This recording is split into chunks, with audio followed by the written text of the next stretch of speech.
جان کر کافی سہارا لے لیا۔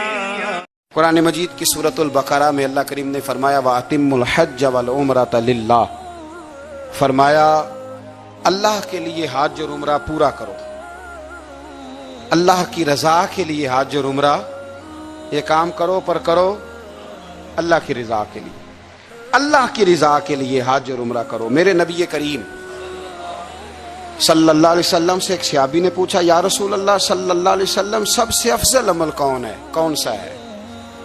اعمال تو ڈھیر سارے ہیں نا، گلی سے کنکر آپ نے اٹھا دیا تو وہ بھی صدقہ ہے۔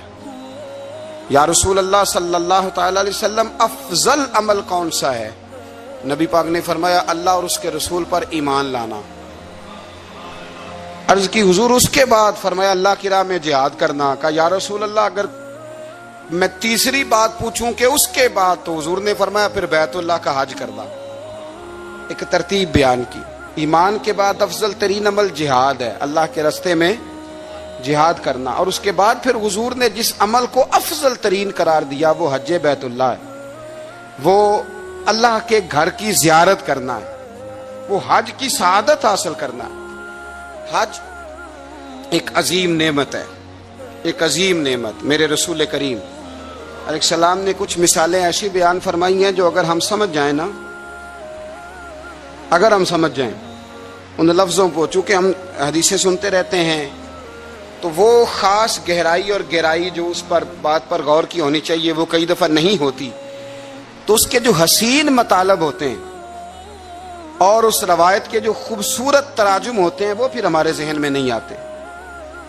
ایک پہلے دن کا بچہ ہوتا ہے، بالکل پہلے دن کا، آج ماں کے پیٹ سے پیدا ہوا، اس کے ذمے کوئی گناہ نہیں ہوتا، اس شخص سے کسی کا کوئی اختلاف نہیں ہوتا، اس شخص نے کسی کا دل نہیں توڑا، اس نے کسی کو ستایا نہیں، اس نے کسی کو پریشان نہیں کیا۔ اب میرے نبی کریم علیہ السلام کا جو مثال دینے کا انداز ہے اور جو سمجھانے کا طریقہ ہے وہ طریقہ دیکھیں کتنا انوکھا ہے۔ حضور فرمانے لگے جس بندے نے حج کیا اور نہ اس نے اس میں کوئی فحش بات کی، نہ کوئی گناہ کا کام کیا، اور حج کر کے واپس آ گیا تو یوں سمجھو اس طرح ہو گیا جس طرح آج ماں کے پیٹ سے پیدا ہوا ہے۔ مثال دیکھیں، تشبیہ دیکھیں، رائنائی دیکھیں، اور جو حضور کی باتوں سے خوشبو پھوٹتی ہے اس کو محسوس فرمائیں کہ جس طرح آج ماں کے پیٹ سے پیدا ہوا ہے، آج وہ جو خوبصورتی ہوتی ہے پہلے دن کے بچے کی، وہ جو رانائی ہوتی ہے، وہ جو اچھا لگتا ہے، وہ جو چاؤ چڑھتا ہے، وہ جو اس کے آنے پر لوگوں کو تسلی ہوتی ہے، وہ جو مبارکیں ہوتی ہیں، وہ ایک خاص اس آنے والے بچے کی اہمیت ہے، فضیلت ہے، اس کے ذمے کوئی گناہ نہیں۔ فرمایا جو حج مبرور کر کے آئے، گناہ سے پاک حج کر کے آیا، یوں سمجھے کہ آج ماں کے پیٹ سے پیدا ہوا، اللہ نے اسے اتنا نواز دیا ہے، اتنا۔ ہاں اس کے ذمے اب جو حقوق العباد ہیں وہ اس نے ادا کرنے، اس کے لیے وہ کوشش کرے، اس کے لیے وہ جد و جہد کرے، لیکن وہ سمجھ لے کہ اب مجھے کوئی اعزاز ملا ہے۔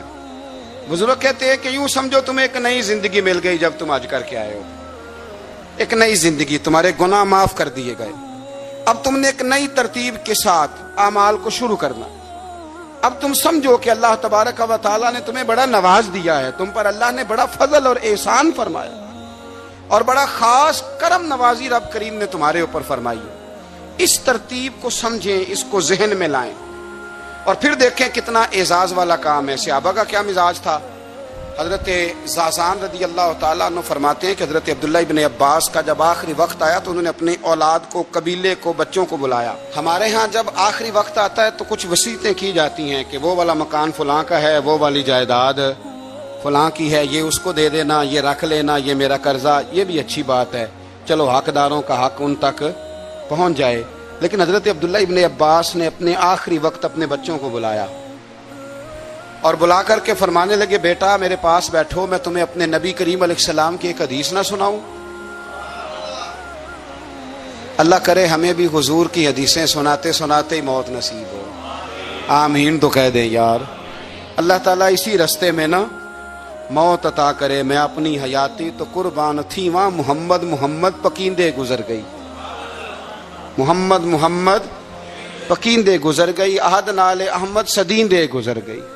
نبی کریم صلی اللہ علیہ وسلم کے غلام کیا کہتے ہیں؟ حضرت عبداللہ ابن عباس حضور کے چچا زاد بھی ہیں، اپنی اولاد سے فرمانے لگے تمہیں حضور کا ایک فرمان سنانا چاہتا ہوں۔ انہوں نے کہا جناب سنائیے، بتائیے۔ تو کہنے لگے کہ نبی کریم علیہ السلام کو میں نے ارشاد فرماتے ہوئے سنا کہ جو شخص مکہ مکرمہ سے پیدل حج کے لیے نکلا، کہاں سے جی؟ لفظوں پہ غور کرنا، یہ نہیں فرمایا گھر سے پیدل چلے، کہاں سے؟ یہ تو ایک اہل مکہ کے لیے فضیلت ہو گئی، اور پھر دوسری بات یہ کہ جو لوگ یہاں سے حج کرنے جاتے ہیں جا کے ٹھہرتے کہاں پہ ہیں؟ مکہ میں ٹھہرنا ہے نا سب سے پہلے۔ چلیں کوئی حرم شریف کے قریب ٹھہر گیا تو کوئی عزیزیہ میں، تو کوئی خالدیہ میں، تو کوئی شوقیہ میں، یہ جگہوں کے نام ہیں وہاں، لیکن رہنا تو مکہ مکرمہ میں ہی ہے نا سب نے۔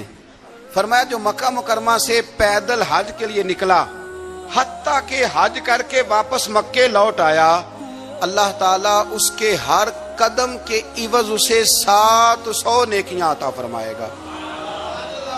اور اگلے لفظ سنو گے تو اور خوش ہو جاؤ گے۔ محبوب کریم فرمانے لگے 700 نیکیاں ملیں گی، اور ہر نیکی حرم کی نیکی کے برابر ہوگی۔